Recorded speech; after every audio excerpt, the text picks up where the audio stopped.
Welcome back to my car shop. I'm Mike and I'm your host here in this chaos. Today we are going to do some updates and some overviews and reviews of what's been happening over the last several weeks. I had hoped to be working on the mill today to get that quick change tool post put on my Powercraft lathe, but I put my back out, and it's no surprise with everything I've been through in the last few weeks, especially this past week, sleeping on the ground, guys camping week. So this is what it looked like for me for several days recently as we did the shows for our road crew.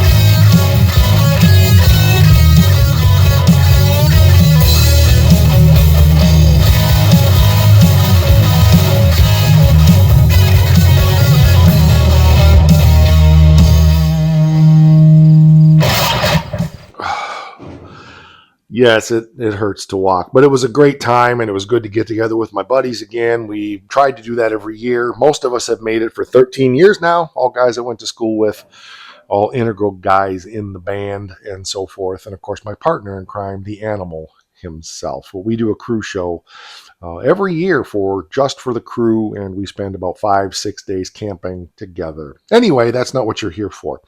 There's been a lot of just thrashing, smashing, and hits. Sounds like the title of a Kiss album. Only because it is. Anyway, there's been a lot going on.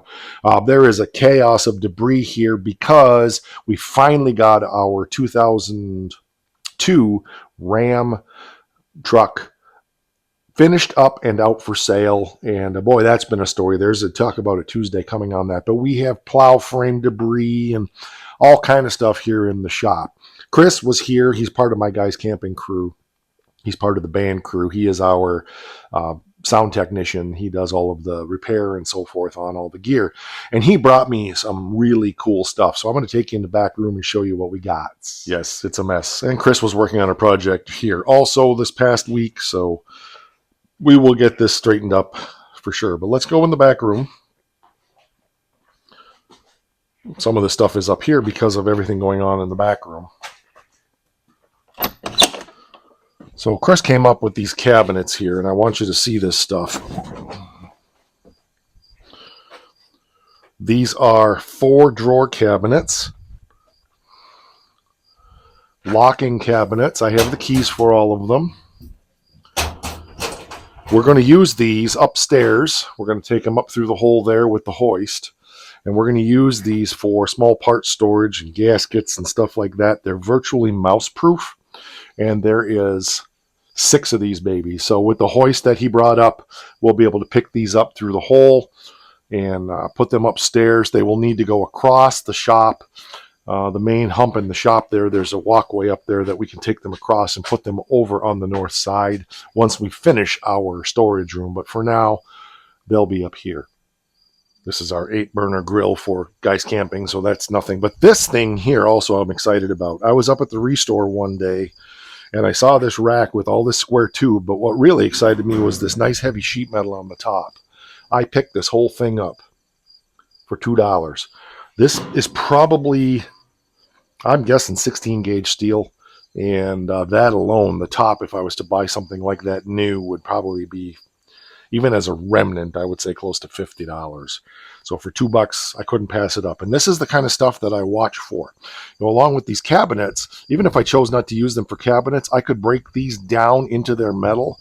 There is several $1,000s worth of sheet metal there that we could be using for fabrication projects. So I never turn down stuff like this when it's offered to me, because for a little bit of labor, a little bit of gas, mostly Chris's labor and Chris's gas, but because he can't stand seeing this stuff thrown out and he's happy to bring it up, it's just valuable sources for metal that just gets, basically this was all going to the dump, to the junk, and not even for scrap metal, just to the garbage. spent a lot of time in the last few weeks cleaning up outside the barn. I still have a little bit more to do, but for the most part, it's pretty good. So I just got some stuff to squirrel away. I haven't had time yet, and I got other projects I need to get in the barn and get done.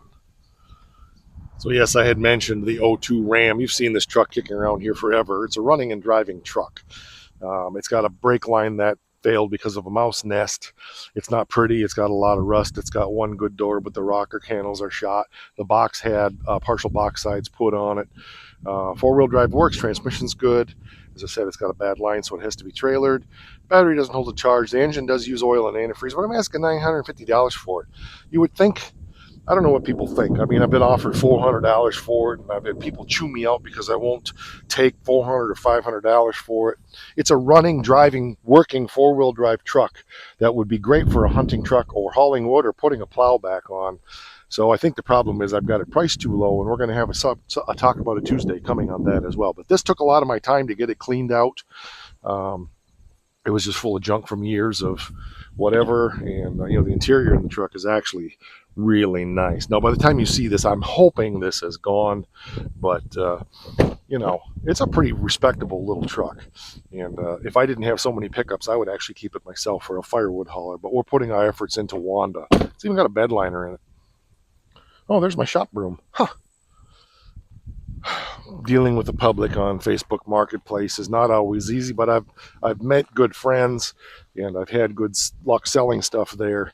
It's just is this available? I think the issue there, like I said, I've got to talk about it Tuesday coming, is it's just priced too low.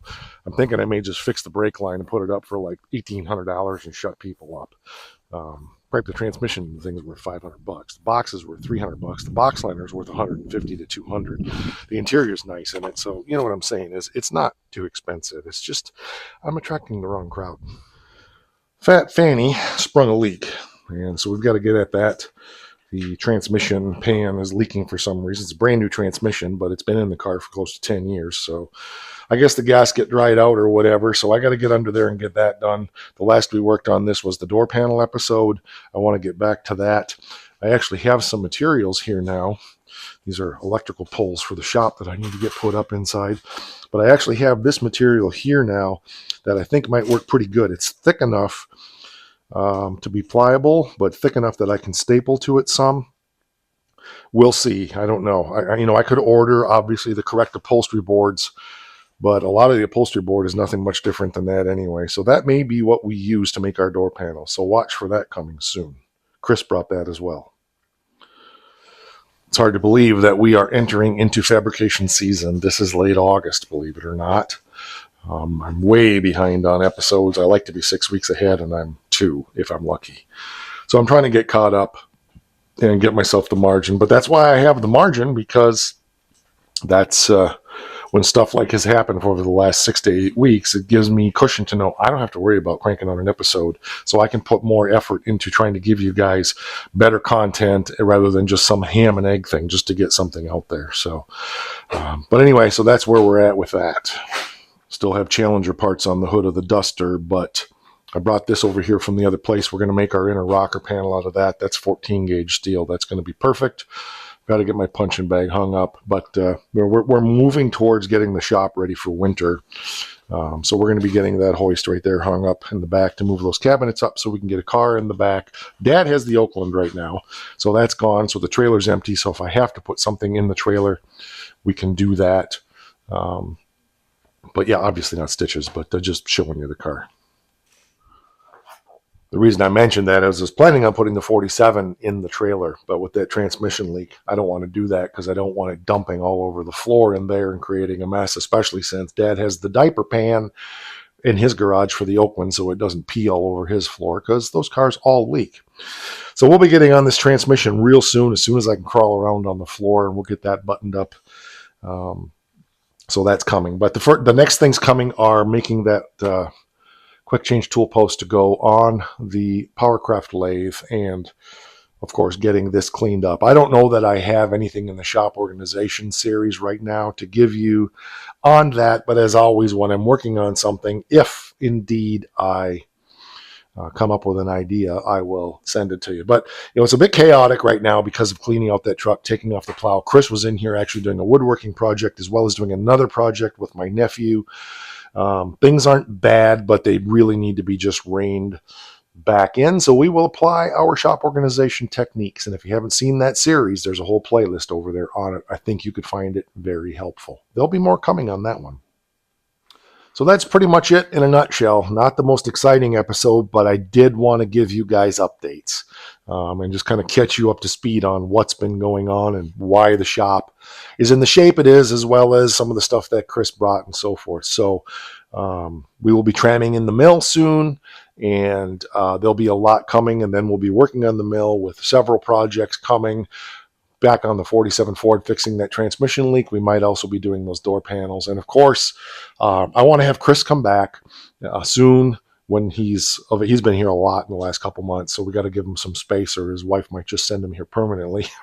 Right, Colleen? She won't, I know that. But I'd like to get him to finish up that floor, and I want to get Matt back to finish up the back window. So we will be fabricating again probably within the next month and a half, I would guess. Getting things lined up, moving forward. My buddy Mark will be back, of course. Matt will be back for that window. Chris again. Dad will be here on the Oakland once it gets home. It's still at his house. So you'll see lots of guests coming through the channel, and there may even be a few surprises here and there along the way. You just never know. All right, thanks for letting me entertain you for a few minutes. I appreciate spending time with you, and I need to go get my feet up and try to get my back straightened out. So you guys take it easy, and don't forget, rock!